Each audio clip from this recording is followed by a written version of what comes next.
Boa noite, Impacto! Você está feliz essa noite? Está feliz mesmo? Então eu vou perguntar mais uma vez. Boa noite, Impacto! Isso aí, a gente está no nosso quarto Impacto, nosso quarto Papo Reto. Quem estava aqui nos outros Papo Reto? Bastante gente, hein? Então vamos lá, vamos relembrar os nossos primeiros Papo Reto, beleza?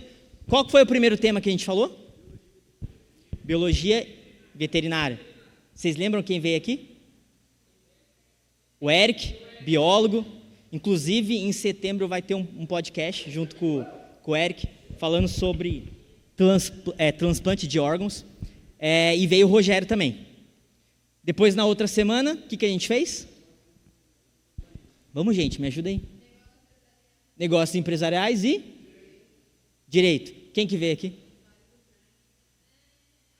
Não, estou perguntando. A Sara e o Guilherme, isso aí. E o que rolou semana passada? Medicina. Quem que veio aqui? A Tânia e o doutor Tiago. Certo? Beleza? Então, a gente falou sobre diversas áreas de atuação nesse mês de agosto. E nós chegamos no nosso último sábado, né, Brunão? Você pode estar estranhando aqui, o Guilherme está apresentando, o Bruno é apresentador nato, né?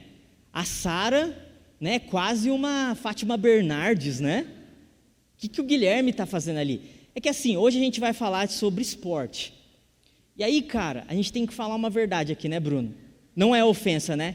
Cara, o Bruno não sabe nada de esporte, ô Kleber. Nada. Ele nem tem time, ele nem... se você perguntar para ele, Bruno, o que é Pan-Americano? Ele não sabe o que é Jogos Pan-Americanos. Eu falei, cara, não dá para ser o Bruno aqui, que senão ele vai passar vergonha aqui, não que eu também seja lá grande coisa. E a Sara também, a gente sabe que a Sara, né? Cadê a Sara? Tá lá em cima? A Sara é meio sedentária, sabe, Kleber? Então, assim, como eu tenho mais histórico de atleta, assim, né, entendeu? Eu falei assim, não, é melhor eu apresentar aqui nessa noite. E aí eu já fiz um podcast com o Kleber, então já estou mais ou menos. A Edna eu já conheço há um tempo, faz muito tempo que eu não vejo ela. Mas enfim, falei assim, melhor eu passar vergonha aqui hoje. Pelo menos eu sei me virar melhor para o Bruno não sofrer muito. Mas nós temos, cara, duas pessoas incríveis. Para você ver, nesse mês de agosto, quantas pessoas sensacionais passaram por aqui. Tirando eu e a Sara, obviamente, os nossos visitantes. Mas, cara, foi uma benção. Nós chegamos no nosso último sábado. E eu queria aqui que você, com muita festa, eu vou chamar ele primeiro porque ele é da casa aqui, eu queria que você aplaudisse com toda a sua força, Clebão Louco. Sobe aqui, meu irmão. Pode subir aqui. Ou aqui, pode ser por aqui. Os meus técnicos aqui, o Clebão na direita ou na esquerda? Aqui? Então na minha direita, aqui mesmo. É verdade. Ó, o Clebão é da casa, vocês fizeram muita festa. Só que agora a gente tem uma visitante aqui. Quando o visitante vem, a gente faz o dobro de festa. Então eu queria que você aplaudisse com muita festa, Edna Santini.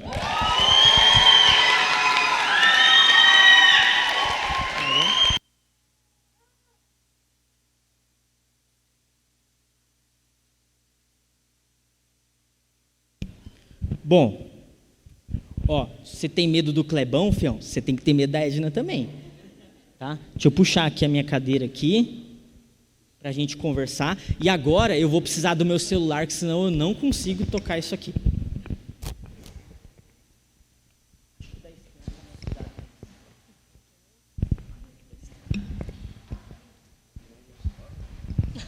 Boa poltrona? A minha é dura, viu? Então. Vamos lá. Gente, vocês já conhecem o nosso papo reto aqui, certo? Conhecem bem, mas eu vou relembrar. Eu vou tentar intermediar de alguma forma essa conversa aqui, só que vocês vão ter várias dúvidas. Eu montei algumas perguntas aqui, mas as minhas perguntas não são boas e o Kleber já me cobrou. Vem com pergunta boa. Então, o que o Kleber já me cobrou, eu vou passar para vocês. Me mandem perguntas boas. Tá? Porque eu não sou muito bom. Então, quem que vai? É o Bruno? É a Vitória? Se você tiver uma pergunta, seja ela qual for, qualquer uma mesmo, você passa aqui para a Vitória, ela vai me mandar aqui pelo WhatsApp e eu vou tentar encaixar na nossa conversa aqui a pergunta, tá? Eu já vou aproveitar aqui o gancho, né, Kleber? No nosso canal no YouTube, que na segunda-feira vai estar essa conversa lá também, tem um podcast comigo e com o Kleber e com a Esther. Então, pode ser que de repente alguma pergunta que você vai colocar aqui, por conta do tempo eu não vou conseguir explanar, mas está lá no nosso podcast, tem 2 horas de conversa, aí o Kleber conta a história lá do jiu-jitsu, tem muita coisa boa lá para você tá assistindo lá, tá bom? E aí aproveita e já se inscreve, curte lá também, tá bom? Então eu vou começar aqui nossa conversa. Kleber, eu vou fazer igual a Sara fez na semana passada, vou começar com as damas, se você não tiver problema. Edna, estamos muito felizes com a sua presença aqui nessa noite. Eu queria que você se apresentasse rapidamente, falasse um pouquinho sobre a Edna, quem é a Edna, e aí depois a gente vai ver o que eles têm aqui para perguntar para a gente. Boa noite a todos. Me chamo Edna Santini, eu jogo rugby há 21 anos. Comecei a jogar com 10 anos de idade em um projeto social em São José dos Campos. E dentro dessa minha carreira, joguei vários campeonatos importantes, como o Pan-Americano, Sul-Americanos, Olimpíadas, Copas do Mundo e diversos outros campeonatos. Você começou com 10 anos? Clebão, você agora. Boa noite a todos. Muito obrigado pela presença de todos vocês. Meu nome é Kleber de Oliveira Vilela. O pessoal acha que é Clebão Louco, mas no RG é Kleber de Oliveira Vilela. E o apelido é Clebão Louco. Eu treino jiu-jitsu há 8 anos. Sou faixa preta da equipe Careca Jiu-Jitsu Flávio Oliveira. E sou responsável pela equipe Asas Brasília Jiu-Jitsu. Chique. Vamos lá. Já que já estou falando com você aqui, começa falando para a gente como que surgiu esse interesse, rapidamente, como surgiu esse interesse pelo jiu-jitsu. Ambos aqui são 2 esportes não muito comuns, né? E são esportes individuais. Mas como que surgiu esse interesse na sua vida? Então, no meu caso, foi aquelas situações... antes eu achava que era acaso, né? Hoje eu vejo que foi um propósito de Deus na minha vida. Porque eu não gostava de jiu-jitsu, né, por não entender o jiu-jitsu. E na época, alguns anos atrás, o jiu-jitsu não tinha esse desenvolvimento que tem hoje, né? Então a gente via o pessoal treinando jiu-jitsu e não tinha o entendimento correto. E há 8 anos atrás eu montei uma academia de CrossFit ali na Vila Ema. E um professor começou a dar aula lá. E ele era professor, né, até hoje, que é o Rafael Gordon, ele é professor de jiu-jitsu. E aí ele começou a dar aula na minha academia. E aí levou um outro cara para treinar, que é o Natanael, que é um amigo meu de muitos anos atrás. E aí eles ficavam na minha cabeça, vamos treinar, vamos treinar, vamos treinar. Eu falei, não, para mim isso aí não é para mim não. Aquele mesmo pensamento que todos têm quando não conhecem o jiu-jitsu, né? Falar, ficar agarrando homem, isso aí não é para mim e tal. Eu tinha esse pensamento também. Aí um belo dia, esse meu amigo Natanael, que é o grande responsável de eu estar no jiu-jitsu até hoje, sou muito grato a ele, grato ao Gordon. Esse meu amigo Natanael, ele pegou e montou uma vamos dizer, uma arapuca para mim. Ele me chamou para a gente fazer um treino lá no Novo Horizonte. O nome da academia era Toca do Macaco Louco, pra você já ter uma ideia. Aí ele falou, vamos lá. Eu falei, não vou treinar não, pô. Ele falou, não, vamos lá, depois do treino a gente vai ter um churrasquinho lá, você vai lá, você vai para participar. Eu falei, tá bom. Na hora que eu cheguei, ele já estava com o kimono já separadinho. Aí na frente de todo mundo, ele falou, não, põe o kimono aí, vamos fazer um treino. Eu falei, puta, vou falar que não, né? Na época eu fazia crossfit, eu estava mais forte e tal. Eu falei, vou treinar, vi que tinha uns magrinhos lá. Eu falei, vou com os magrinhos, vai dar tudo certo. E aí comecei a treinar ali com os caras, imaginando que alguém ia vir me ensinar alguma coisa, né? Pô? Que nem eu faço hoje com meus alunos. Só que era um treino de sábado só para sair na porrada. Aí aquecemos. Daqui a pouco ele, agora vai ser treino livre. Eu fiquei quietinho no meu canto, falei, vai vir alguém aqui, vai falar, ó, faz isso, isso, isso, isso. Aí veio um cara, falou, vamos nós dois? Eu falei, vamos. Deixei o cara chegar, faz isso aqui. Eu falei, tá bom. Aí o professor, tá valendo, o cara tocou na minha mão, já veio pulando para cima, derrubou e começou a finalizar eu um monte de vezes, estourando o meu braço para cá e para lá. Eu falei, meu Deus do céu, o que esse cara tá fazendo aqui, cara? Só que daí eu fiquei nervoso com esse primeiro treino. Aí veio o segundo, falei, não, agora eu vou para cima dos caras. E fui indo, 1, 2, 3. E os caras todos me finalizaram várias vezes. E como eu sou muito competitivo, eu falei, vou ter que voltar a aprender esse negócio, cara. Aí voltei mais uma vez, voltei 2, voltei 3, aí estou até hoje. E fiquei apaixonado pelo esporte, fui conhecendo, me aprofundando cada vez mais. E hoje estamos aí na caminhada, graças a Deus. Show. No seu caso, né, foi um pouquinho mais tarde, né, da sua vida, vamos dizer assim, né? No caso da Edna, como ela já adiantou, acho que aumentaram o meu mic. No seu caso, foi com 10 anos de idade, né? Mas como que surgiu esse interesse, ainda mais pelo rugby, em São José dos Campos, né?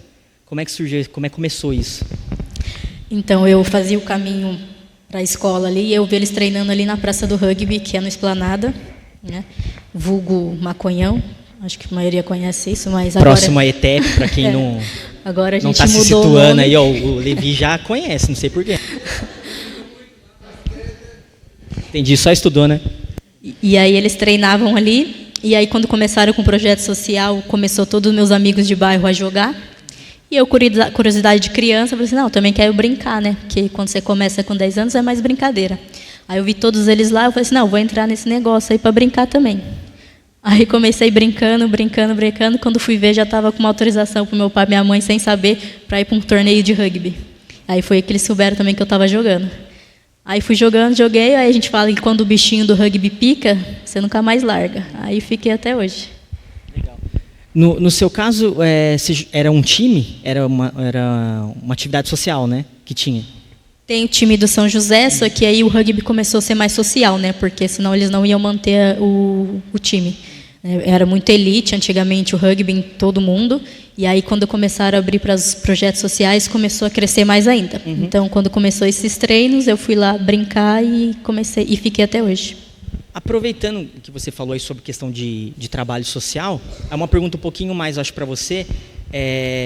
Tem algum auxílio financeiro para praticar esporte de uma forma geral, mas para o rugby? Como é que funciona hoje em São José, no Brasil?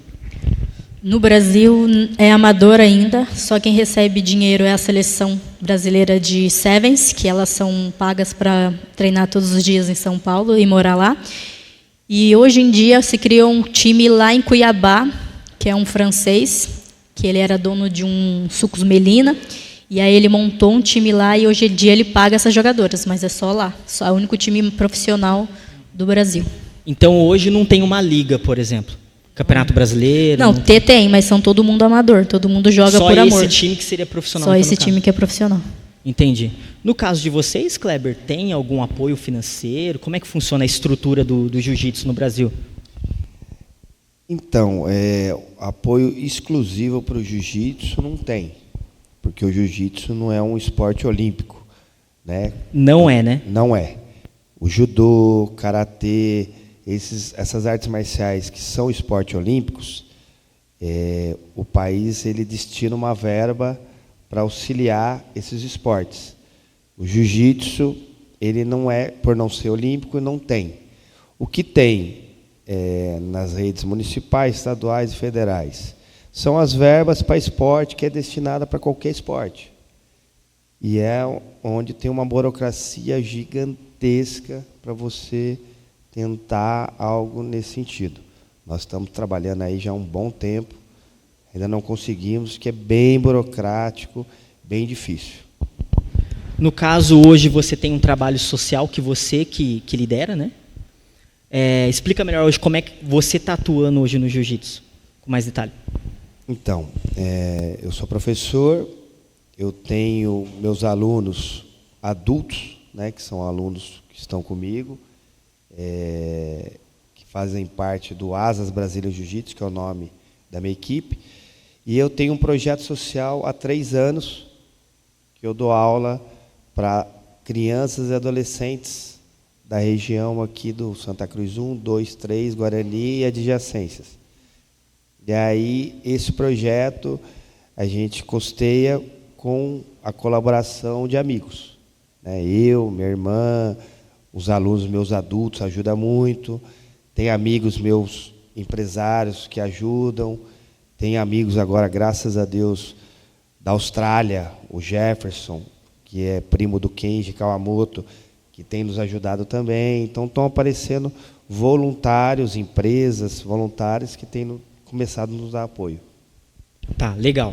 Vamos lá, a gente sempre fala muito aqui, e também as profissões anteriores que passaram aqui, né, as áreas de atuação, falaram muito que há um tempo que você tem que percorrer para atingir, né, o seu objetivo. Leva anos, existe um processo, né? A gente sempre fala isso. No esporte de vocês, começando aqui pela Edna, quanto tempo mais ou menos ali que a pessoa começando a jogar, ela já pode ser considerada um profissional ou já dá, por exemplo, para atuar numa seleção brasileira? Depende de cada um, né? Depende da dedicação, da evolução de cada um. Eu fui para a seleção brasileira, minha primeira convocação com 16 anos. Só que como eu era menor de idade, eu fiquei lá um tempo só treinando, fazendo teste, até completar a maioridade. Mas e aí desculpa te chamado. interromper, tem sub-17 ou ele já é uma equipe só? Não, hoje em dia tem várias categorias. Aqui em São José dos Campos tem escolinha desde os 5 anos de idade já. E aí você joga até quando você aguentar. Aí você vai passando por todas as categorias. Isso vai levar o quê? Você começou com 16, então levou 6 anos mais ou menos. Eu joguei dos 10, aí com 16 anos eles me chamaram. Pode falar, ela é uma profissional. Profissional, acho que quando eu realmente joguei pela seleção brasileira, que aí foi em 2011, já tinha uns 8 anos de rugby, mais ou menos, por aí. Legal. Aí posso ser considerada profissional. Legal. Você, Kleber, quanto tempo levou aí sua jornada? No jiu-jitsu, depende da dedicação também, como qualquer esporte, né? Só que para você atingir um nível profissional, a gente costuma dizer que é quando você chega na faixa preta. As faixas anteriores não é que não seja, também, depende do atleta. Eu até falo para os meus alunos, tem crianças de 7, 8 anos que já são patrocinadas, são crianças que se dedicam, levam a vida de atleta, e aí tem vários empresários que querem patrocinar, devido à exposição, número de seguidores, né, redes sociais. Então, depende exclusivamente do atleta. Pode ter 7 anos, 8 anos, 10 anos. Se ele fizer um trabalho usando bem as redes sociais, ele pode se profissionalizar. Ele, por conta própria dele. Agora, de acordo com o processo, tem que seguir a evolução das faixas. Que é a hora que você chega na faixa preta, independente da idade, é como se tivesse se formado num mestrado na faculdade. Que a gente costuma falar, né? Para você fazer uma faculdade é em torno de 5 anos. Doutorado, mestrado em torno vai dar uns 10 anos, né? Mais ou menos. E para você pegar uma faixa preta é em torno de 10 anos. Então, a hora que o atleta ele chega numa faixa preta, ele já chega num nível profissional. Legal, então 10 anos mais ou menos aí, né? Na média. Aí eu vou já caminhando aqui para algumas perguntas específicas do pessoal, mas tem, Edna, aquela pergunta que está acontecendo toda semana. Não sei porquê, tá, Kleber? Vamos lá. Quanto que ganha na área do rugby? Uma pessoa que só vive do rugby. E aí, também no jiu-jitsu, um cara profissional, que vive só disso e tal. Quanto que ganha, quanto que pode começar, até onde pode chegar isso? Então, o rugby quase ninguém ganha, né? Mas uma pessoa que é da seleção brasileira, ela deve ter em torno aí de uns R$3.000. Uma jogadora. Isso é fixo, um salário fixo. Isso é fixo. E ela treina todos os dias, se dedica só a isso. Falando um pouco de governo que ele falou, tem uma ajuda do governo para quem fica até terceiro colocado em campeonatos brasileiros, que é R$950. É uma bolsa durante 12 meses. Por atleta, 950. Por atleta. Então, é bem baixo, assim, se você quer viver do esporte. É só isso, ninguém mais ganha dinheiro com isso. A não ser lá fora, que é super tradicional o rugby, lá tem ligas profissionais, mas aí eu também não sei mais o valor lá. Você deve conhecer, até porque você já participou de Olimpíada, mas a gente já vai falar sobre isso, mas você deve conhecer outros esportes similares que não têm tanto apoio. É a mesma coisa no Brasil. Não recebe auxílio, muito pouco. Deve ser muito pouco, assim. O Brasil, assim, tirando o futebol ali, seguido do vôlei, um pouco o basquete, os outros esportes, praticamente, eles têm uma verba para dividir em todos eles. Uma coisa aqui em São José dos Campos é assim, você tem, quando sai a LIF lá, que a gente pleiteia, eles dão um valor X para o basquete, para o vôlei, o resto que sobra você divide rugby, wrestling, judô, tudo. Você divide um valor, e aí vai um pouquinho para cada, então é bem pouco. Kleber? O jiu-jitsu, pelo que eu estou vendo, é bem similar ao rugby. Auxílio é praticamente zero, né? Hoje não tem nenhum recurso de federação, de apoio nenhum.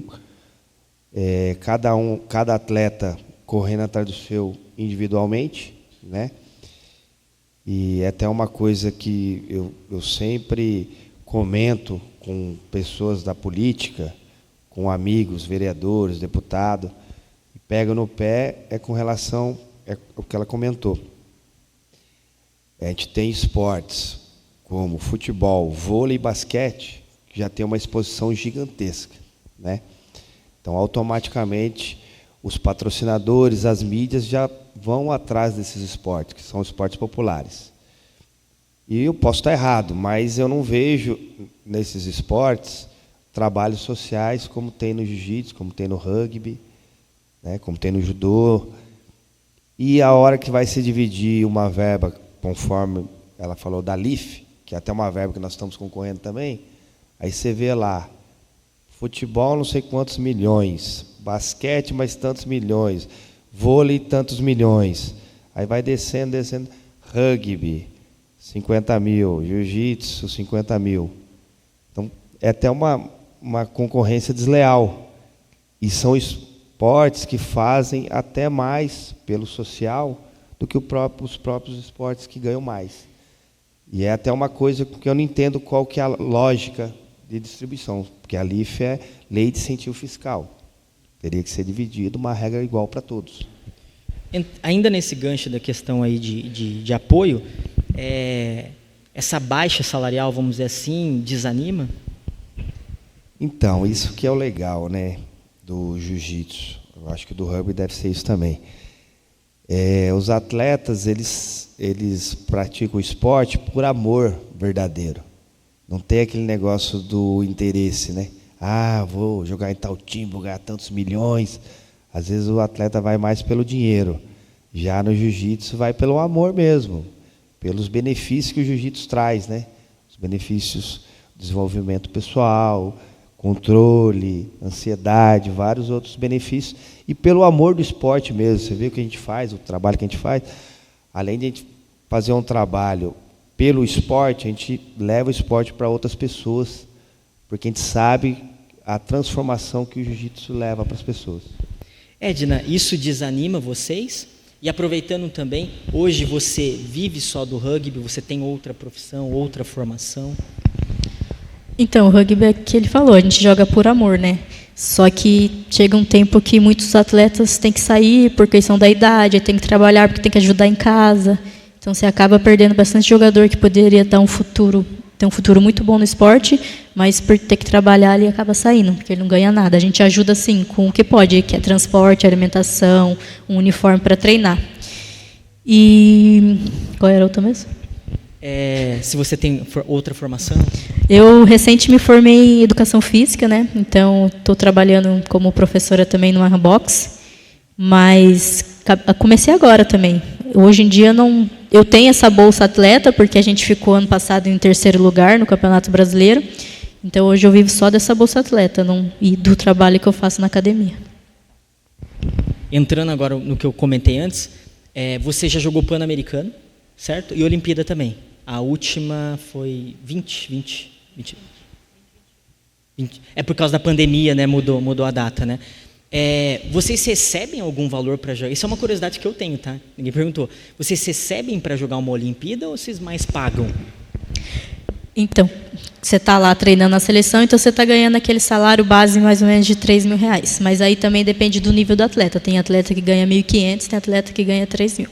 Quando você joga uma Olimpíadas, só por jogar você ganha uma bolsa de R$3.000, que é essa bolsa atleta que o governo paga. Só que você tem que estar treinando nos próximos anos também, senão eles cortam essa bolsa. Quem é medalhista, o prata, o bronze, o de ouro, aí tem um valor maior, que acho que é 5, 10, 15 mil que ganha. Mas você tem que ser medalhista. Por participar, você ganha 3 mil durante os próximos 4 anos, mas você precisa estar treinando também. Legal, legal.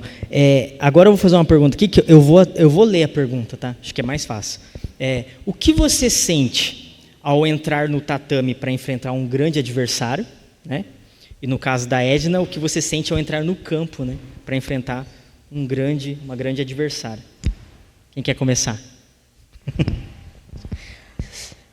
É uma mistura de sensações, né? Para vocês verem, eu sou bem pequena, né? Então, todo mundo acha essa pequenininha aí não vai dar nada, mas a gente já quer dar mais trabalho.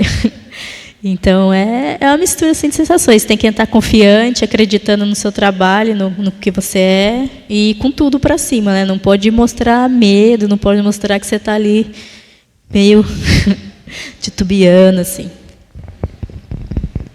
No meu caso, eu sinto uma adrenalina muito boa.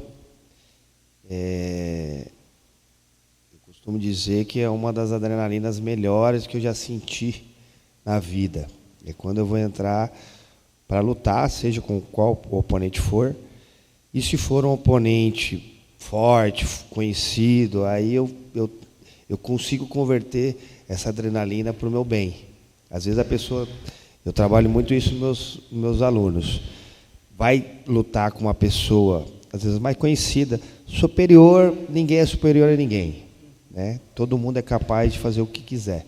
Só que às vezes uma pessoa tem uma condição melhor de treino, tem uma história há mais tempo no esporte, então a pessoa é um pouquinho mais famosa e muita gente se bloqueia. Eu não, eu me motivo ainda mais, eu sinto uma adrenalina ainda maior e sinto um prazer que é difícil de descrever. Por esse motivo que eu disputo o máximo de campeonatos possível, incentivo os meus alunos, porque é uma coisa que me dá muito prazer e eu gosto muito de fazer. Quanto maior o obstáculo, melhor. Legal. Sobre essa questão do jiu-jitsu, não sei se eu já perguntei conversando em off com você, mas acho que de repente vale a pena a gente comentar, porque algumas lutas, né, artes marciais, elas têm algumas similaridades uma com a outra, né? A gente sabe que o UFC é uma mescla, né, de algumas lutas, mas o jiu-jitsu tem uma origem ali no judô, né? Qual seria a diferença básica entre as duas? Então, na verdade, o judô tem uma origem no jiu-jitsu. O jiu-jitsu é uma arte marcial dos samurais, onde tinham várias técnicas envolvidas. Tinha a técnica do judô, tinha a técnica de espada, tinha várias técnicas que englobavam o jiu-jitsu. E a similaridade do judô para o jiu-jitsu são os golpes em pé, né? Que o judô é baseado mais em golpes em pé. O oponente caiu com as costas no chão, encerrou a luta.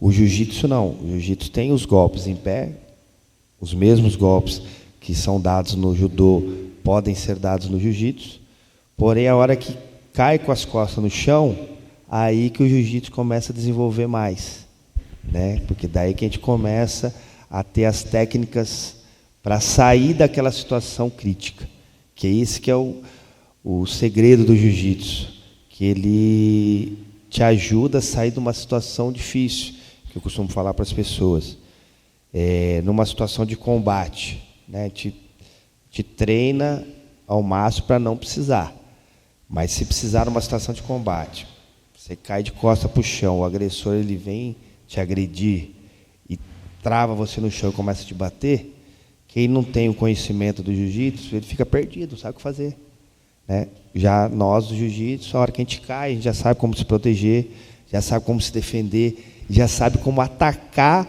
naquela situação crítica. Então, por isso que a gente tem uma arte marcial um pouquinho mais completa.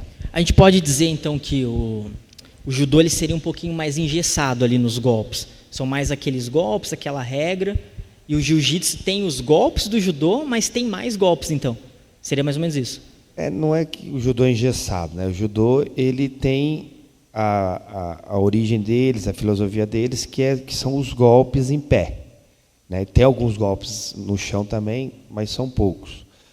O jiu-jitsu, a gente diz que ele é fascinante porque ele não tem fim, que nem o judô, por exemplo. Tem os nomes dos golpes certinho, o Sotogari, o Otigari, a Shibarai. Tem diversos golpes lá que já são definidos pela criação do judô, quando foi desenvolvido por Jigoro Kano. O jiu-jitsu não. O jiu-jitsu, para você ter uma ideia, tem vários golpes, só que ele é infinito. A gente tem um golpe que se chama De La Riva. O que é De La Riva? É o nome de um mestre lá do Rio de Janeiro, que ele criou o golpe foi inserido à arte marcial. Mas você acha que por conta de ser muito aberto assim, ter essa abertura para a criação de novos golpes, isso pode dificultar, por exemplo, para ser um esporte olímpico? Ou você acha que isso não interfere? Não interfere. Vamos dizer, ajuda, porque é um esporte infinito. Nunca vai parar de se desenvolver. Vai estar sempre surgindo alguém desenvolvendo um golpe. Um americano desenvolveu um golpe que chama Boogie Chuck. Até teve um seminário hoje, um aluno meu mostrou. O cara ele viu uma possibilidade, ele criou, gravou, colocou o nome e desenvolveu um golpe. O que trava para você ser um esporte olímpico são outros requisitos que o Comitê Olímpico exige. No caso do jiu-jitsu, ele está passando por um processo. A gente acredita que futuramente vai virar um esporte olímpico. Trazendo um pouquinho agora para a Edna, no caso do rugby, é um esporte olímpico. Só que, agora, sim, achismos, e porque eu também não sei, mesmo ignorância, é diferente do futebol americano, certo? Quais são as principais diferenças? Tem algumas similaridades, eu acredito, né? E por que, por exemplo, o futebol americano não está na Olimpíadas? Ou está? Ou eu estou falando uma besteira? Não está. A diferença é que no futebol americano você pode passar a bola para frente, no rugby não, você passa a bola para trás. Você corre para frente, mas você passa a bola para trás. No futebol americano você derruba qualquer pessoa, no rugby você só derruba quem está com a bola, né? Você só pode pegar da altura do peito para baixo no rugby, no futebol americano você pega qualquer, né? Quase arranca a cabeça do outro. E eu acho que o futebol americano ele não está, porque o futebol americano, como você diz, já é americano. É um esporte que só tem nos Estados Unidos. Só é jogado lá praticamente. Só é jogado lá praticamente. Assim, nos outros lugares é bem fraco. E um dos requisitos para estar nas Olimpíadas é que esteja jogando bastante times em todos os continentes. Então, tem que ter todos os países jogando e ser um esporte forte. Então, vamos lá. Agora, também, porque é ignorância total, eles usam um monte de armadura, nem sei se é o nome, para jogar capacete, um monte de coisa. Vocês não usam nada, né? Não usa nada. Mas tem contato parecido. Tem contato parecido. Tem um capacetinho assim, mas é para quem quiser usar, que é de espuma, não é igual o deles que é duro. Só isso, se você quiser usar. E umas ombreiras também, que é tudo espuma, não pode ter nada duro. Mas e lesão, essas coisas, como é que funciona? Tem muita lesão no esporte? Tem, como qualquer outro, né? Eu mesmo já tenho 2, e você está exposto a isso, né? Não tem como você jogar no futebol lá, o cara arregaçou o joelho, está no vôlei, você salta, torce o pé. Então, faz parte, assim, é um esporte que tem muito mais contato, vai machucar mais, mas é como qualquer outro. Qual que é a lesão mais grave que você já viu jogando, assim, no campo lá e viu? Quebrar o fêmur da menina. No meio? No meio. Igual aconteceu agora com o Marcelo, né? Que lá foi uma luxação de joelho da menina, quebrou mesmo o fêmur aqui. No meio. E no caso você falou que usa só uma proteção na cabeça, mas tem menos contato com a cabeça do que o futebol americano, né? Bem menos. Na verdade, não. Assim, as regras são para que não machuque. Mas como é muita intensidade, vem cada um de um lado, assim, tem bastante choque na cabeça. O que está sendo cada vez mais rígido também para jogar. Qualquer coisa que os vídeos vê que o atleta bateu, ele é imediatamente tirado de campo para fazer teste de concussão. Entendi. Interessante isso, porque aqui a gente tem um esporte que teoricamente não é para bater, né? Tem uma bola que é usado para jogar, e tem bastante lesão, igual ao futebol, né? Aqui a gente tem um esporte de luta, que tem contato físico, e a lesão é bem menos, né? É nada? Nossa senhora. Achismo total? Muita Meu. lesão? O que mais tem é lesão. Sério mesmo? É. Que a diferença é que a gente faz um trabalho de fortalecimento muito bom, né? Então, ajuda. Mas tem as lesões iguais, principalmente joelho, ombro, braço. Né? Orelha, né? Quebra a orelha, né? Orelha quebra também. Teve um aluno nosso que foi disputar um campeonato de São Paulo, e aí ele lutando com o oponente caiu, apoiou o braço, deu fratura exposta no braço. Então tem também. Todo esporte de contato ele tem muita lesão, né? Posso fazer uma pergunta para ela? Vontade, vontade. Eu vi um filme, eu esqueci o nome, Com o Matt Damon? que os Tom caras Loirinho? batiam a cabeça e davam... Esse é o futebol americano com o Will futebol Smith. americano. Eu vi um filme, porque no futebol americano eles batiam, ou bate ainda, muito a cabeça, né? E aí tinham lesões sérias, né? Até um médico que descobriu isso e fez um estudo e tal, foi perseguido lá pela Liga Americana e tudo. No rugby não tem essa situação de lesão? Tem, foi o que eu acabei de falar para ele. Hoje em dia, as regras são feitas para que não machuque, mas como é um esporte de contato, sempre tem alguma pancada. Então, qualquer pancada de ombro direto na cabeça é cartão. Você passou com o pé sem querer e bateu na cabeça, eles viram que você pode ter levantado meio assim, eles tiram você de campo e não quer saber se você está ganhando ou se está perdendo, se você é jogador principal ou não. Você tem que sair no meio do jogo para fazer um teste. E assim, o protocolo é bem rígido hoje em dia por conta desses problemas que foram diagnosticados. Então, está bem preocupante com a cabeça. A regra protege bem vocês, então. Por isso que eles falam, para pegar do peito para baixo. Mas tem hora que ali no bolo ali acaba batendo, vai um de cabeça aqui, outro de cabeça ali, e não tem como evitar. Então, eles têm jogador que desmaia e tem que tirar. Então, está bem rígido hoje em dia sobre concussões. Eu pensei a mesma coisa, porque eu assisti esse filme também, e é bem interessante, acho que é o Will Smith que faz o médico, né? Aqui, saindo um pouquinho desse assunto, mas ainda de machucar, fizeram uma pergunta aqui, e eu acho que é mais um preconceito que muitas pessoas têm, aprender a lutar faz a pessoa buscar mais brigas? Não. Hoje em dia, não mais. Há 20 anos atrás, tinha as pessoas... Mas isso você está falando do seu esporte ou qualquer outro tipo de luta? Não, estou falando do jiu-jitsu, que eu tenho mais conhecimento, né? As demais artes marciais, eu não tenho tanto conhecimento. Porém, em geral, quem está buscando hoje as artes marciais está indo mais pelo esporte, pela mente, pelo físico, por uma carreira, né? Não tem ido buscar mais para agredir ninguém. Tem os casos que as pessoas vêm fazer arte marcial, principalmente o jiu-jitsu, para se defender, né? Principalmente jovens, crianças que sofrem bullying na escola, mulheres que sofrem agressões de homens, companheiros ou até familiares. Então, tem muito a busca de pessoas que querem fazer o jiu-jitsu para se defender de agressores.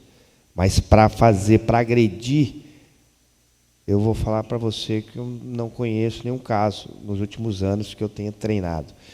E também conversando com outros professores, a gente faz seminário, curso, conversando, eu não vejo esse tipo de assunto dentro. Lógico, como todo esporte, tem uma minoria ali que faz coisa errada, não tem jeito, né?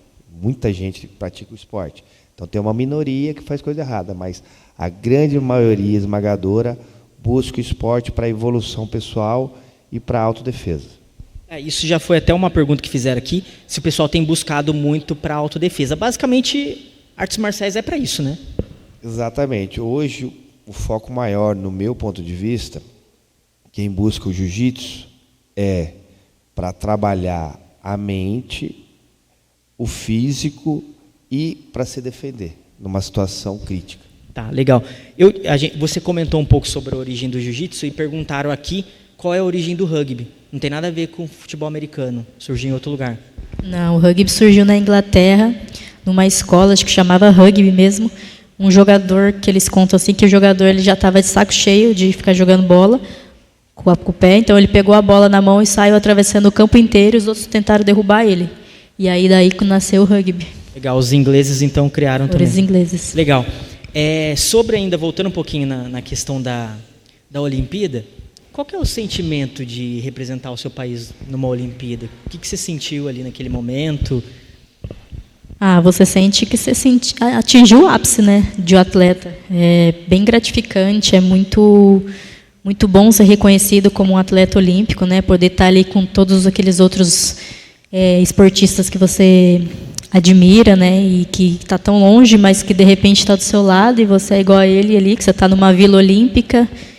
Então foi bem emocionante. Eu participei do Rio, que foi aqui no Brasil, então ter minha família, ter os amigos ali, o pessoal do clube que me viu crescer jogando, foi emocionante e eu fiquei bem feliz. Você ganhou o Pan-Americano de que ano? 2015. Rio? Não, foi Canadá. Canadá. Explica para o Bruno o que é Jogos Pan-Americanos. Não sei se o Bruno... Os Jogos Pan-Americanos é como se fosse uma Olimpíadas, mas da América. Então, joga ali Estados Unidos, Canadá, América do México. Norte, Central e do Sul. Pan-Americano que envolve toda a América. Legal. Você até no começo você falou um pouquinho sobre clubes, né? E tem alguns que são mais sociais. Não sei se o pessoal sabe aqui, mas clubes como Flamengo, Corinthians, eles são, né, clubes sociais, né? Eles têm natação, basquete, futsal. Esses clubes já estão entrando no rugby? Tem alguns deles que já estão ou não? Não. Teve um time que colocou o nome de Corinthians, mas não foi para frente. Então, não é o Corinthians, é outro Corinthians. Ele chamava de Corinthians Rugby. Não sei se era assim apadrinhado pelo Corinthians, acredito que não, porque se não teria dinheiro investido ali, eles teriam crescido. Então acho que eles colocaram o nome mesmo de Corinthians, mas não foi para frente, já acabou o time e não existe mais. Na sua opinião, quais seriam os principais passos para esses esportes, não só o rugby, mas talvez alguns outros esportes que não são tão falados na mídia, para eles começarem a desenvolver? Seria esses clubes abraçarem? O que seria o ideal? Começar com uma exposição mais popular, né, mais aberta, passar na televisão aberta, né? Hoje em dia só passa futebol, ali um pouquinho do vôlei, mas é difícil você ver um campeonato de jiu-jitsu, um campeonato de rugby. Vai ter a Copa do Mundo agora de rugby na França, começa agora em setembro e eles não vão transmitir nenhum jogo. Então acho que começa por aí, dá para a população essa oportunidade de conhecer os outros esportes. E grandes empresas, grandes clubes também começar a querer, né, desenvolver outros esportes. Porque no fundo tudo é dinheiro, né? Tem que ter dinheiro investido para trazer retorno, né? Sim, um exemplo aqui lá em Portugal, tem 2 times bem conhecidos de futebol que eles investem nos esportes. Tem o Benfica e tem o Sporting. Eu já joguei no Sporting e eles investiam bastante no rugby feminino. Quando elas ganhavam, elas vão no estádio principal, recebe toda uma homenagem. Então, acho que poderia começar aqui também no Brasil. O campo que é jogado o rugby seria o campo, o mesmo tamanho do de futebol? Seria o mesmo campo? Mesmo tamanho. Tira as traves e faz... Tira as traves, coloca 2 Hs, que a gente chama de H, e joga lá. Faz as marcações direitinho. Legal, legal. Agora vindo um pouquinho aqui para o Kleber, e aí depois a gente volta para a Edna na mesma pergunta, que veio aqui também. Principais mitos que você ouve falar a respeito do jiu-jitsu, você fala, cara, nada a ver, estão viajando. Primeiro, que eu acho que é o que bloqueia muito as pessoas a treinar jiu-jitsu. E é um ponto que eu tomo um cuidado muito grande. Quando uma pessoa ela vai até o meu dojo para treinar, eu e meus alunos todos estão fazendo isso também, que vai pegando o exemplo do professor, a gente procura receber a pessoa o melhor possível. Porque para a pessoa sair da casa dela e ir até o dojo para treinar, ela já rompeu várias barreiras. A principal, que é um dos mitos, que é de ir lá e vai apanhar de todo mundo. Então, na cabeça do pessoal falou, não vou treinar jiu-jitsu não, vou chegar lá que esse cara, todo mundo vai bater em mim e vão me machucar. Então, esse é o principal mito que tem dentro do jiu-jitsu. Tem o outro caso que não é mito, né? É um preconceito que as pessoas têm, principalmente os homens. Eu falo porque eu já tive também. Que é o caso do cara falar, não, vou lá não, vou ficar agarrando o homem, meu, tá louco? Né? Então, esse também não é um mito, mas é um preconceito que tem. Basicamente, eu acho que é isso, não tem muito mais, não. Tem algum, Edna, no rugby também? Tinha esse aí também no rugby de agarrar homem e usar o shortinho curto. Tem que é muito violento, né? O pessoal, não vou porque é muito violento. E também questão de falar que é muito masculino, né? Então, afastava bastante as meninas um tempo atrás. Mas, no Brasil, aqui na América do Sul, o rugby feminino é melhor que o masculino. Elas são 20 vezes campeãs sul-americanas, nunca perderam, então é um grande preconceito falar que é masculino. Falando a nível mundial, é mais homens ou mais mulheres hoje praticando o esporte? Mundial é mais homens, né? Mais homens. É, mais homens. O mais forte seria a Austrália? Fica entre Nova Zelândia. Nova Zelândia é bem forte. Aí tem a Austrália, aí tem Inglaterra, onde foi criado. França também bem forte. África do Sul. Legal. Tem até um filme, né? Tem até um filme. Muito bom esse filme. No jiu-jitsu hoje, está bem difundido entre as mulheres ou ainda é mais homens? Como é que está a situação? Ainda é bem mais homens. As mulheres estão com um espaço muito bacana. Vai ter um evento agora em São Paulo, o BJJ Star, que vai ter um GP exclusivo só de mulheres, com uma premiação alta. Então as mulheres já têm conquistado um espaço bacana no jiu-jitsu, mas em questão de quantidade ainda é um pouco inferior. Mas está indo para um caminho que logo, logo vai estar bem parelho. Agora, me pediram um negócio aqui que eu acho que dá para fazer. Eu acho que dá, Cleber. Eu acho que dá, peraí. Não, vem com esse papo não, Carol. Vem com esse papo não, peraí. Mas eu vou melhorar o que pediram aqui. Pediram só pancadaria, Kleber. Mas o esporte não é isso, né? Então, assim, a gente vai falando um pouco sobre autodefesa e tal. E tem uma galerinha do jiu-jitsu aqui, né? Daria para demonstrar. Se tiver espaço aqui, demonstrar para a gente um golpe de autodefesa. Que geralmente é o mais comum. Não sei se é possível. Aí, para não ficar, pediram para chamar o Pedro aqui para ficar apanhando. Olha só, o Kleber. Não, tá doido? Não, cara, não preciso. Mas de repente, se tiver algum aluno aqui que você queira chamar para demonstrar para a gente. E aí eu gosto de dificultar a vida do pessoal da multimídia, não sei se eles vão conseguir captar, mas tem como a gente fazer isso? Tem, até tem um rapaz, cadê ele? Um branquinho, estava aqui. Ele tinha pedido para fazer um golpe em você, cara. Cadê o rapaz? Deixa... Deve... Não, cadê ele, eles me cara? adoram. Ele estava lá na porta, lá, branquinho. Não fala na cara, né? Porque sabe, falou, né, que eu já vou emendar um... Ele falou assim, professor, faz favor, dá um golpe no Guilherme. Eu sei, tá na eu frente sei. Para ele perceber. Sei. Não, mas qual aluno aí que poderia vir aqui para a gente simular um golpe de defesa? Vamos lá, gente, vamos lá. A Carol. Vou chamar a Carol aqui. Dá o espaço aqui? Dá? Pode subir aqui, Carol. Fica à vontade, o espaço é apertado. Acho que ela vai abrir na câmera principal. Tudo bem, Carol? Acho que ela vai abrir na câmera principal lá. Uma posição que dê para... Quer que eu seguro? Melhor? Eu vou passar 2 golpes de defesa pessoal básico, só para ter uma noção, né? Como que funciona. Tá? O primeiro vai ser defesa de um soco, né? E o outro, quando está apertando por trás. Geralmente o agressor ele vem e aperta por trás da pessoa. Tá?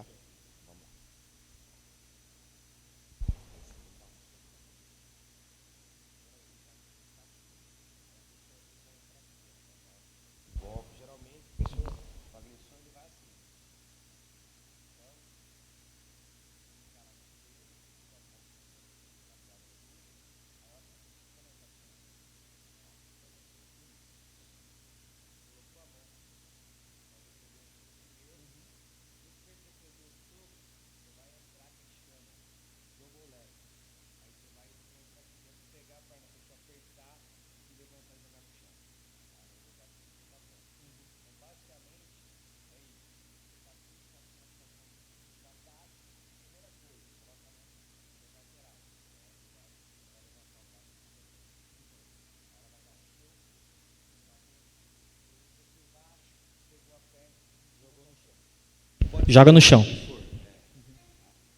aí a gente tem um outro golpe aqui. Geralmente o agressor ele vem aqui, né? Então se você ficar fazendo assim pra frente, você não vai conseguir sair. Pra trás é mais forte. Repete. Então, às vezes, geralmente, o que acontece muito, a pessoa vai agredir, o agressor ele pega e aperta por trás. Então, vamos supor, o agressor é um homem, a mulher está sendo agredida. Ela não consegue sair daqui, ela faz força e não sai. Então, qual que é o princípio da defesa pessoal?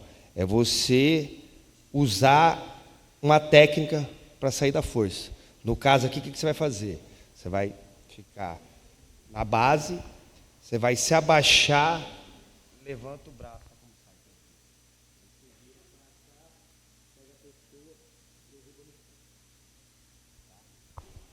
Uma outra técnicazinha básica também, como por exemplo, segura meu braço com as duas mãos, fica aqui também. Ó, a pessoa é mais forte, você vai ficar puxando, não sai. Ó, o que a gente faz? Segura aqui a mão, só tem 2 dedos aqui em cima segurando. Você vai estar um braço seu e a outra mão puxando. Você faz isso aqui, ó. Vou fazer um teste com você. Nem a pau. Cara, o Kleber, você vai ajudar o pessoal a fazer eu passar vergonha, né? Não, só pra você ver. Segura aqui.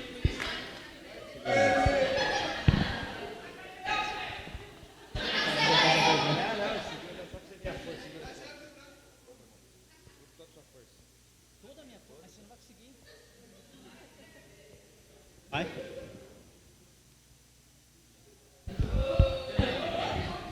Por quê? Eles estão duvidando, você viu que eles estão duvidando. Ó, são 2 dedos Sim. contra 2 A minha braços. força, ela tá aqui em cima.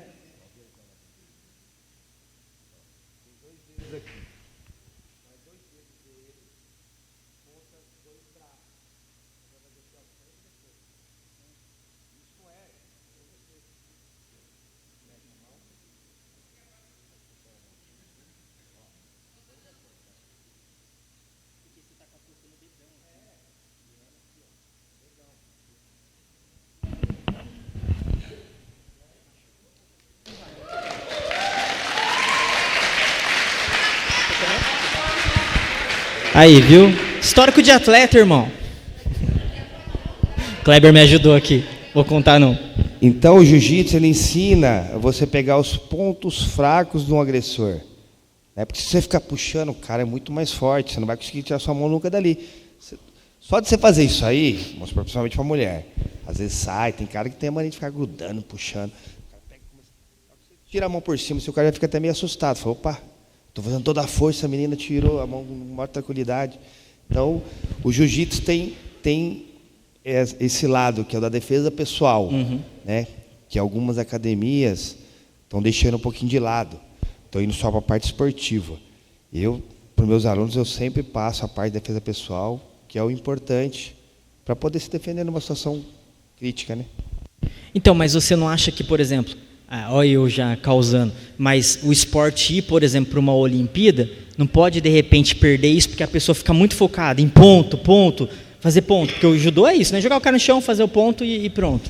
Na verdade, todos os esportes, quando ele vira olímpico, o pessoal fica focado muito em Olimpíada, muito em ponto, em regras, e larga e deixa de lado a origem. Isso aconteceu com o karatê, com o taekwondo, com todos os esportes que viraram olímpicos. O karatê hoje, o olímpico, eu não conheço muito bem, mas mais ou menos um pouquinho que eu sei. Não pode nem encostar. O cara só chega com a mão perto e dá o grito, ele acertou o ponto.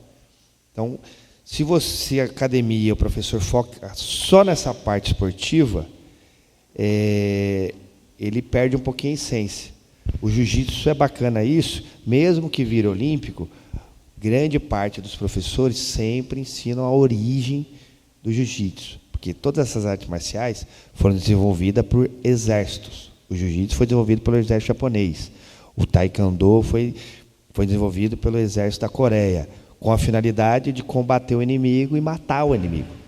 Aí depois vira esporte, a parte olímpica, aí deixa-se a parte da defesa pessoal. O jiu-jitsu é bacana isso, que a gente tem a parte olímpica, disputa, não tem a Olimpíadas, mas tem mundial, tem pan-americano, tem sul-americano. Então a gente treina toda a parte técnica, de ponto, de regra, mas também passa essa parte de defesa pessoal, principalmente para mulheres, para idosos, para crianças que sofrem bullying. A gente tinha comentado sobre aquela questão do mito, aí eu não sei, talvez aí você pode falar um pouquinho mais sobre isso, talvez o pessoal já até saiba disso, mas acho que vale a pena ficar registrado, sobre a questão da orelha, né, tá quebrada. Tem gente que tem um pouco de preconceito, né, acha que as pessoas são agressivas porque a orelha está quebrada, mas explica pra gente por que da orelha quebrada e tem como ser um grande lutador e não ter a orelha quebrada, né? Então, a orelha quebrada é de acordo com o estilo do treino, né, da pessoa. Então, vamos dar um exemplo. Quem é um pouco menor, um pouco mais magro, a tendência é essa pessoa ela ficar muito na situação de defesa, né, que a gente chama de guarda, guardeiro, o cara que gosta de fazer guarda. A pessoa, quando está nessa função de guardeiro, ela é muito atacada. E no jiu-jitsu, a gente aperta muito a cabeça. A gente tem um golpe chamado triângulo, que você fecha o triângulo na cabeça do cara, aí você espreme a orelha. Então, tem essa questão, que é a característica do atleta. Vem aqui, Pedrão, vem aqui, cara. Vem aqui. Não, os caras falaram para mim, vai dar um mata-leão no você depois, antes de terminar. Mas só para simular. Só para simular, entendi. Tem uns 10 loucos para me dar um mata-leão. Tem, cara, tem os caras. Aí, tem essa questão, né? No meu caso específico, né? Tem cara que não tem a orelha estourada e fala, não, é porque eu não apanho, porque eu sei o que eu estou fazendo. Não tem nada a ver, eu apanho demais. Até hoje, faixa preta, apanho muito. A minha não é, ela é toda quebrada, mas ela não é estourada por 2 motivos. Um, que o meu mestre, Flávio Oliveira, ele dá muito treino para a gente em pé, que é a característica de passador. E eu, particularmente, nunca gostei de ficar por baixo. Então, desde o meu início, eu sempre joguei na luta por cima, de passador. Então, por esse motivo, minha orelha não chegou a estourar. Ela já estourou algumas vezes. Aí eu drenei também, e minha orelha, eu acho que a cartilagem é boa, então ela não chegou. Por que fica daquele jeito com a orelha que a gente fala couve-flor? Porque você toma uma joelhada ou uma pressão do triângulo, estoura algum vasinho e enche de sangue. No que enche de sangue, às vezes a pessoa drena, só que tem metabolismo diferentes um do outro, a pessoa drena, o sangue volta. Ela drena, o sangue volta. Tem até uns protetor de orelha que quando estoura a pessoa usa para poder ir curando. Então é por esse motivo. É a questão, o estilo, né? E tem os atletas old school, que a gente chama, que é os mais antigos, que tem a orelha estourada, porque antes se tinha tem até hoje, né? Um estilo de treino dentro do jiu-jitsu que se chama taparia, que é a preparação de um cara que quer ir para o MMA, ele treina taparia. O que é taparia? É mão fechada, e o cara está treinando jiu-jitsu, em vez de dar um murro, ele dá uns tapas com a mão fechada. Aí esse tapa pegava na orelha, estourava. O meu mestre mesmo, ele tem as 2 orelhas estouradas, ele conta para a gente. A maior parte da orelha que estourou foi por causa da taparia. E é um treino que hoje não tem muito, é muito raro. Eu mesmo não gosto de treinar, nunca treinei, nunca dei esse treino para meus alunos, porque não sei qual que vai ser a reação minha tomando um tapa, entendeu? Então eu não gosto de treinar isso aí. E você já contou para mim que tem gente que quebra de propósito, né? Vai lá e... tem uma turminha aí que quer... Tem até no YouTube, né? Os caras ensinando, né? Tem uma turminha que nem você falou, né? Não quer passar o processo, quer chegar direto no resultado. Vou até fazer a simulação que a turma faz. Olha que ignorância. Já falei, meus alunos, se eu souber que algum desses fez aqui, vai apanhar de monte. Aí, ó, quem é aluno do Kleber... Põe uma garrafa aqui e a outra garrafa aqui fica batendo, cara. Olha aí. Ainda posta no Instagram, no YouTube ainda. E aí? É como todo esporte, como eu falei aqui, né? Tem uma minoria que faz algumas coisas que não tem nada a ver com o esporte. Mas a grande maioria estoura por isso. Ou pelo estilo de treino, os mais antigos por taparia, e antigamente também era um jiu-jitsu mais pressão, né? E quem não tem estourado é porque tem um estilo mais de passador, é um pouco mais forte, aí acaba não estourando muito. Sim. Agora, indo um pouquinho aqui para a Edna. Edna, a gente tinha comentado sobre, né, Olimpíadas, aquela questão toda.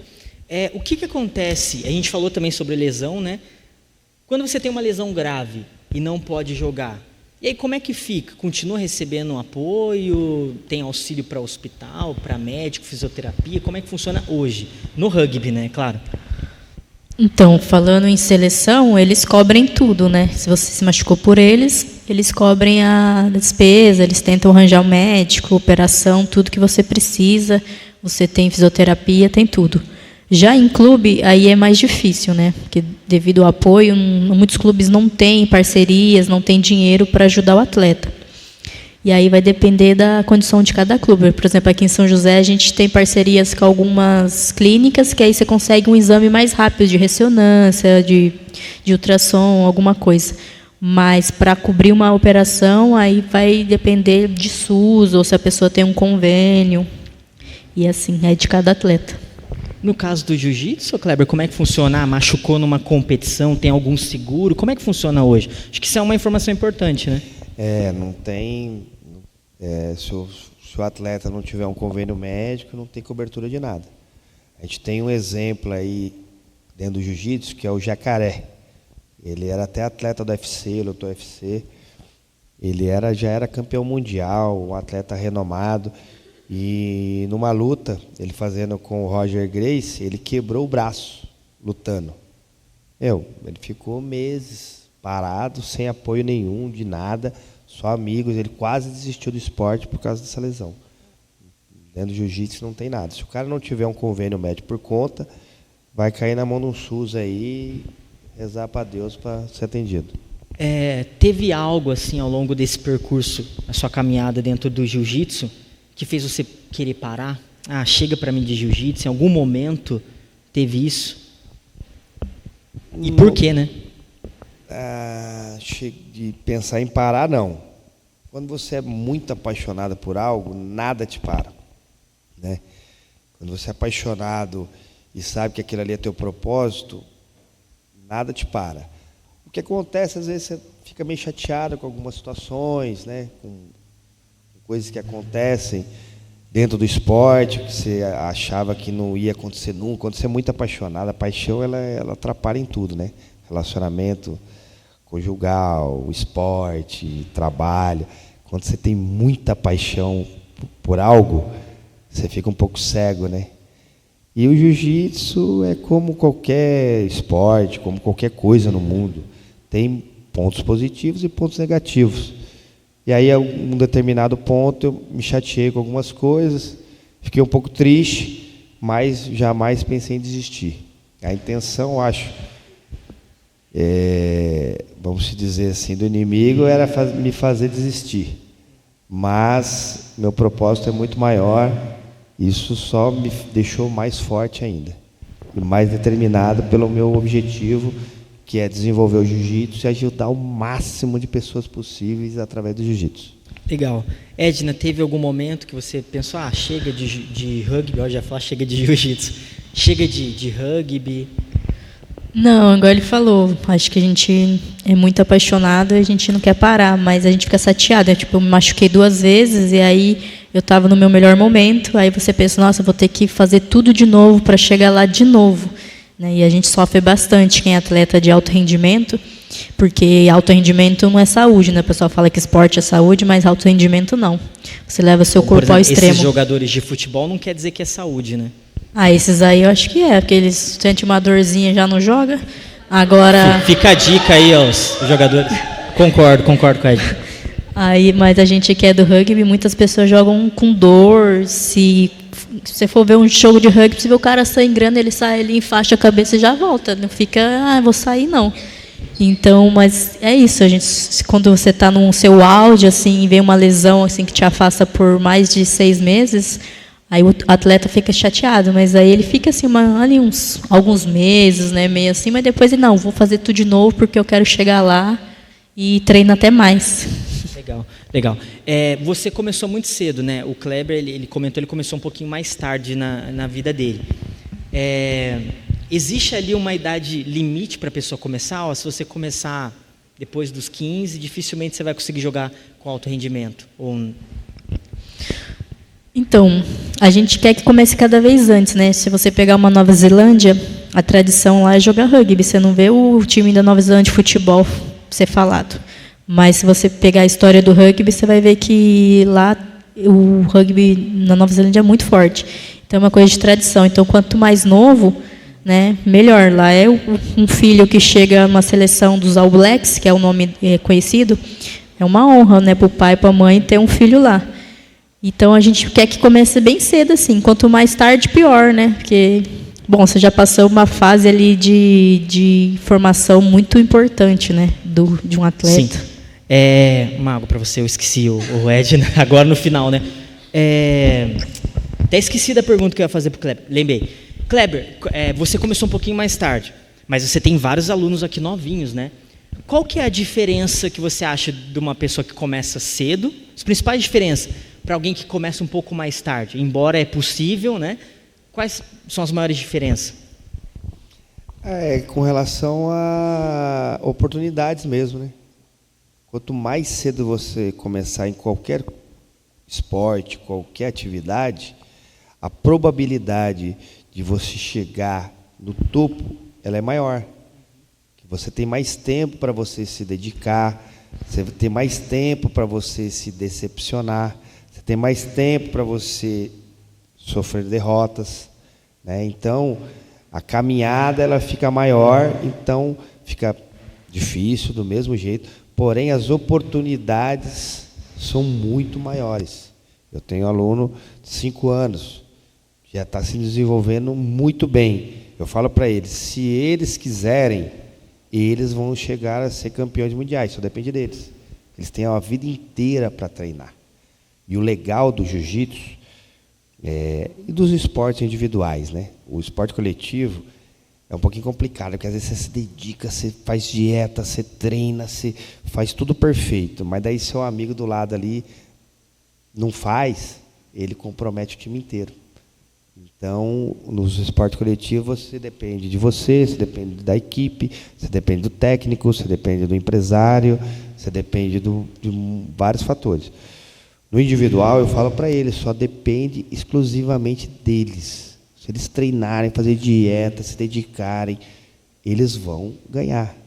É uma coisa que me fascinou, que eu venho do futebol. Meu pai é do futebol, meu irmão é do futebol, eu joguei muito futebol. Então, eu me frustrava muito com relação a isso. No jiu-jitsu, não. Eu sei que se eu focar, eu dedicar, eu fazer o meu máximo, eu vou ser campeão. Às vezes pode ser que não seja naquele evento que eu estou disputando, mas eu vou ser campeão. Só depende de mim. Legal. Para a gente caminhar para o encerramento, ambos aqui, vocês comentaram sobre as dificuldades financeiras, né? E, obviamente, aqui tem vários jovens, alguns aí pensando em questões profissionais e tal. Talvez, se eles olharem para a questão financeira, possa ser um empecilho de momento para eles iniciarem. Mas, independente disso, quais os benefícios o esporte trouxe para a sua vida, para você de uma forma geral, em todos os aspectos? E aí eu faço a mesma pergunta para a Edna, e também se você quiser acrescentar alguma coisa, deixar uma última mensagem, e a Edna também. É isso. Já quer conversar com a Edna? Quer conversar? Bom, eu não fiquei rica ainda, né, jogando rugby, mas eu posso dizer que eu conheci o mundo, eu conheci lugares que eu jamais imaginaria, né? Já fui para Dubai, Nova Zelândia, Hong Kong, Japão, diversos lugares, através do esporte. Então, não é só sobre dinheiro, né? Sobre vida, sobre aprendizagem, sobre experiências que talvez se eu tivesse dinheiro eu nem acharia tão legal, né? E eu acho que o esporte transforma as vidas, né? Não só fisicamente, mas psicologicamente, transforma a sua família também. Então, existe muita coisa atrás do esporte que as pessoas não enxergam, né? E que merece um olhar bem diferenciado. Eu acho que todo mundo tem que praticar esporte, mesmo que seja para hobby, mesmo que seja para final de semana, sei lá. Mas é importante fazer alguma atividade física até para a nossa saúde, né? Para ter uma qualidade de vida melhor. Legal. Kleber? Então, os benefícios do jiu-jitsu, eu costumo falar para as pessoas, são muitos, né? O que o jiu-jitsu traz para o praticante? Seja ele um atleta ou um hobbyista, que a gente chama, que treina por hobby, ele te traz vários benefícios. Autoconfiança, a pessoa ela perde o medo de falar em público, ela perde o medo de se relacionar com outras pessoas, ela consegue desenvolver a mente, né? Tem até uma mensagem no jiu-jitsu que diz que a gente proporciona conforto no desconforto, né? Que a gente já conversou sobre isso. A pessoa ela aprende numa situação crítica, que ela está com as costas no chão, alguém apertando a cabeça dela, ela está numa situação de desconforto gigantesca, ela consegue sair daquela situação de desconforto e passa para uma situação de conforto. Então isso aí traz para a pessoa um controle mental muito forte. Essa pessoa ela vai ser um marido melhor, uma esposa melhor, um profissional melhor, né? Ajuda a controlar as ansiedades. Eu tenho alunos meus que tinham problemas tomavam antidepressivo, ficava nervoso para poder manter as coisas, parou depois que começou a treinar jiu-jitsu. Eu tenho alunos que usavam drogas porque é muito ansioso, tal, e acabam parando porque o jiu-jitsu ajuda a controlar a ansiedade, né? Todos nós somos muito ansiosos. E aí, para controlar aquela ansiedade que você tem dentro de você às vezes vai buscar um remédio, você vai buscar uma cervejinha, você vai buscar uma droga, e o jiu-jitsu ele te ajuda a controlar isso. Eu falo por mim, eu sempre fui muito ansioso, muito apavorado, queria as coisas tudo na mesma hora. O jiu-jitsu me deu uma calma, me deu uma tranquilidade. Então, os benefícios que eu vejo no jiu-jitsu, eles vão muito além do físico e de uma defesa pessoal. Ele vai mais no controle mental e no controle da sua ansiedade, dos problemas que você tem. Até eu falo para os meus alunos.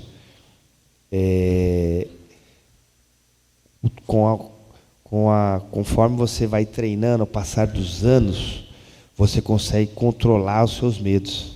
Até tem uma frase que eu falo muito: treine até os seus medos terem medo de você. Então, quando você está numa evolução do jiu-jitsu, você vai tendo um controle tão grande sobre a tua vida, sobre os problemas, que você consegue levar a vida com mais tranquilidade. Você sabe que qualquer situação que acontecer, você vai conseguir resolver. Legal. Eu acho que algo parecido que aconteceu aqui em todas as semanas foi o que a Edna comentou. Não tem a ver com questões financeiras, né? Obviamente que nós precisamos de recursos, mas muito mais o esporte, e aqui também o pessoal da igreja que também está envolvido com música, tanto o esporte como a música, ela muda algumas coisas na nossa vida que outras coisas não conseguem, né? Principalmente essa questão de timidez, de conseguir falar em público, né?